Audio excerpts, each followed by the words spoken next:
Hey guys, welcome back to Games with Mods. So today is the day that we're going to be putting out the worst blasters of 2023. Now, a little disclaimer, these are my own personal opinions.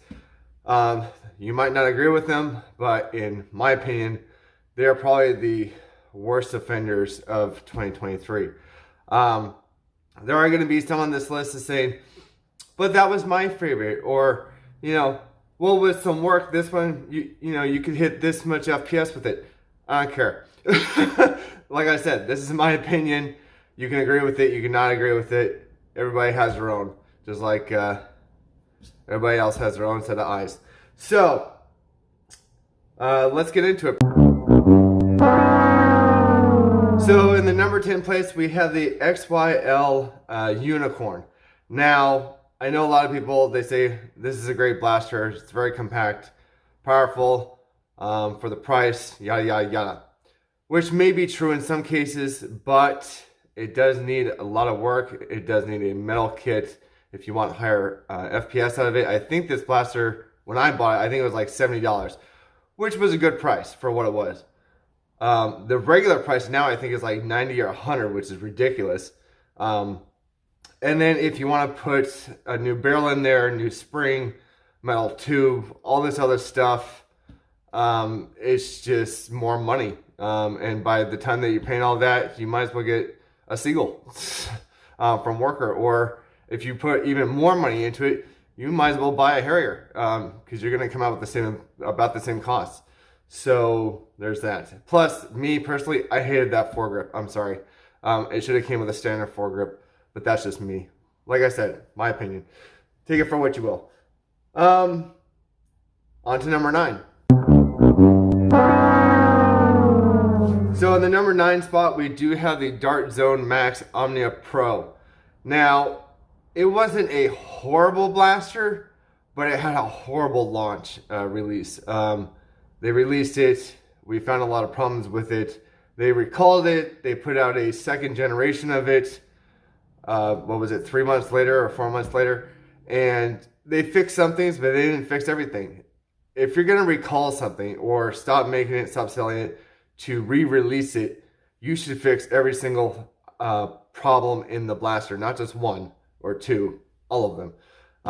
So yeah, I still haven't received my Gen 2. I've been talking to Primetime Toys, and they're flaky on their return policy or exchange or replacement or wherever they do. So yeah, not a good release for them. But on to number 8. So in the number 8 spot, we do have the Dart Zone Mark IV, the MK4.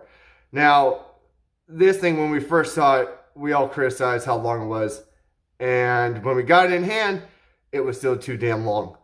Even with the giant long supercharged muzzle on the front off,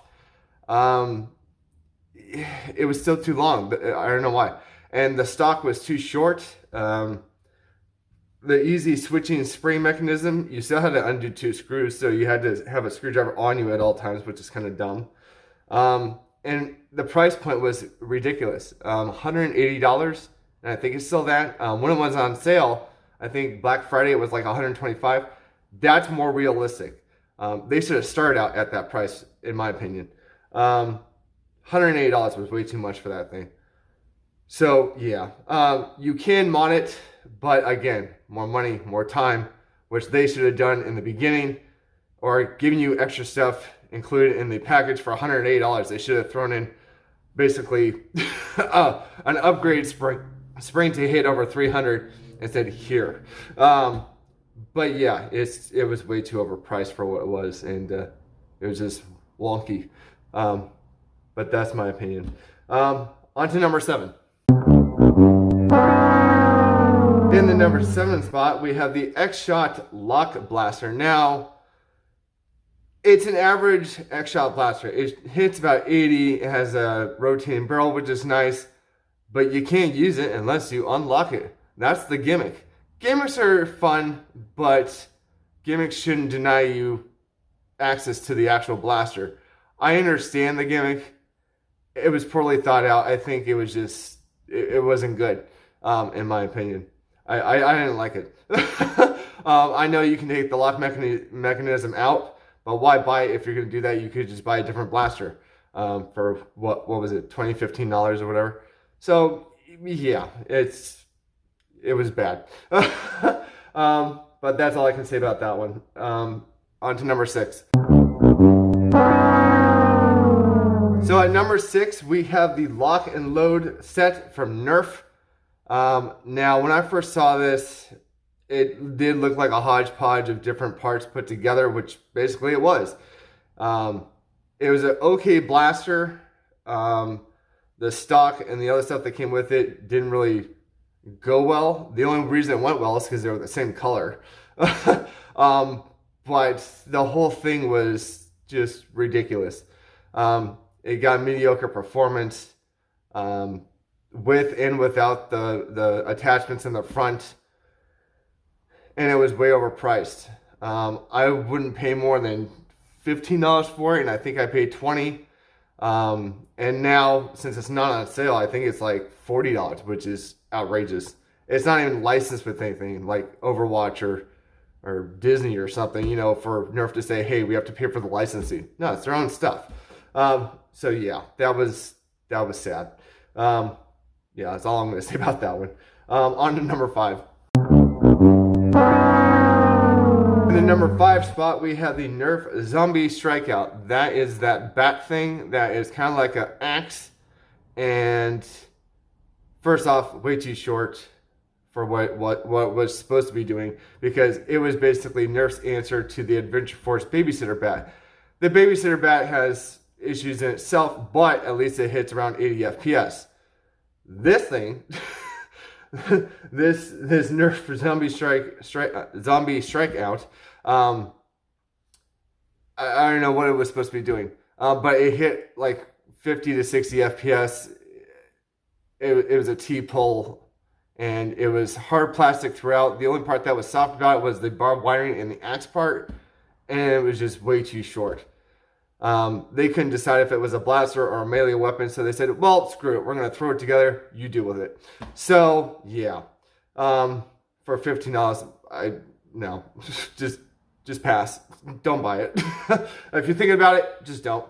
And the other thing that ticked me off about it is it was supposed to be like the bringing back of the Zombie Strike line, but they couldn't even do the name right. They just called it the Nerf Zombie Strikeout. And not Nerf Zombie Strikeout, which would have made more sense because it's in the Nerf Zombie Strike line. But regardless, it was just bad. On to number 4. In the number 4 spot, we do have something from the Stranger Things line, the Adventure Force Stranger Things Lucas Slingshot Blaster.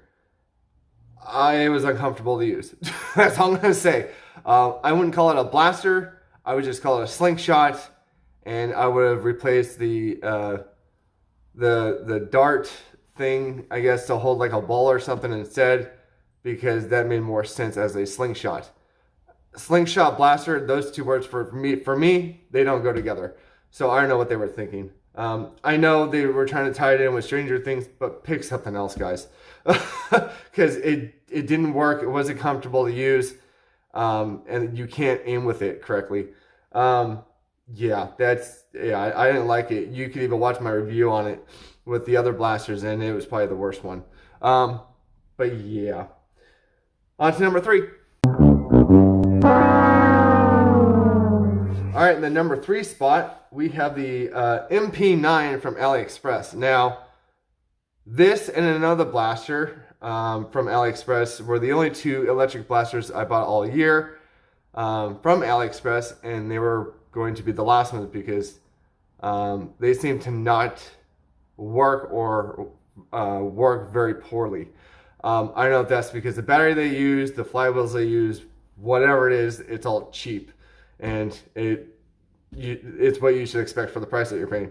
So I can't recommend this one at all. I think I gave this away at Armageddon, and yeah, it was bad. The look was cool and everything. The extra stuff was cool, but performance was just horrid. So yeah, do not buy that. Pass that up if you see it. On to number 2. And in the number 2 spot, we have the other AliExpress blaster, the Arma Submachine Air Blaster, whatever you want to call it. It was supposed to be like a submachine kind of gun. It had a mag and grip, which was nice, but again, proprietary, so you had to order your own magazines. I only got the one, and I think it barely fired on camera, and then it just crapped out after that. So yeah, it was bad. Again, I'm not ordering anything more electric from AliExpress or Temu or stuff like that, just because it's probably not going to work. And if it does work, it's going to be like 50, 60 FPS, so why bother? But yeah, let's before we get into number 1, let's go into our honorable mentions. So in our honorable mentions, we do have 3 to talk about. We have the Busby Air Warriors Easy Fire. Now, some people love this blaster. I'm not one of them. That top prime is very weird to me. I don't like that action where you have to grip it from the top and do this. It felt weird. And yeah, I didn't like it. I did like that it came with 2 magazines. That was cool. Other than that, it felt cheap. It felt cheap. It felt like it was going to break every time I did this. It almost functioned better upside down. I don't know why. But yeah, that top prime was just icky. I didn't like it. But that's just me. Next in the honorable mentions, we do have the Nerf Marvel Mech Strike Blasters. I think I reviewed those together. It was basically a cash grab for Nerf, saying, hey, we can make stuff with Marvel. Here, kids, pay $35 for each of these, which they were only worth like $5 because they were single shots. Yeah, way overpriced, underperforming. Don't buy them. Buy your kids something better. And then finally, for the last honorable mention, we have the Nerf Elite 2.0 Tactical Pack. I didn't even buy this. And that's because it was always overpriced, never went down in price. And basically, you're getting a trio, which was differently colored for the pack, as well as I think it was an ace or a stinger, and then some 2-shot shotgunny looking thing. It was basically cheap crap, and they wanted like $40 or $30 for it, which is ridiculous. I wouldn't pay more than $10 for that if I didn't have 2 of those blasters already. But yeah, way overpriced for what it was. I don't think anybody bought it unless they were just doing it for a cheap review or something. But yeah, into our worst blaster of the year. And the worst blaster of the year, the Geon. The Game Face Geon. Game Face came out with the Try-On first. A lot of people loved it. And then they said, hey, we should make a pistol. Well, we're not going to make it. Some other company is going to sell it through us and give it to you guys. Some of us bought it, and I don't know about other people, but mine did not fire at all. It was a piece of trash, literally. It was so bad, Luke from Out of Darts had to recall all of them and probably get his money back because he had to give all of us our money back. So yeah. It was garbage. It was hot garbage, sorry. And I was hoping that Game Face would come out and say something about it, or, you know, stand by their work or whatever. Never heard a damn word. And I was hoping for something down the line later in the year to kind of say, hey, sorry about that one, but here's a better one, or something different. We didn't hear a damn word from them. So, sadly, the sour taste lasted in my mouth for the whole year after the Geon. The Try-On, still good, but that Geon still leaves a bad taste in my mouth. But, yeah, those are probably the 10 worst on my list. Let me know if you agree with them. If you don't, some of you do, some of you don't. But other than that, guys, I will probably see you next year, which is tomorrow. So, yeah. Other than that, guys, please like, follow, share, subscribe, and I'll see you guys in the next video. All right? Bye.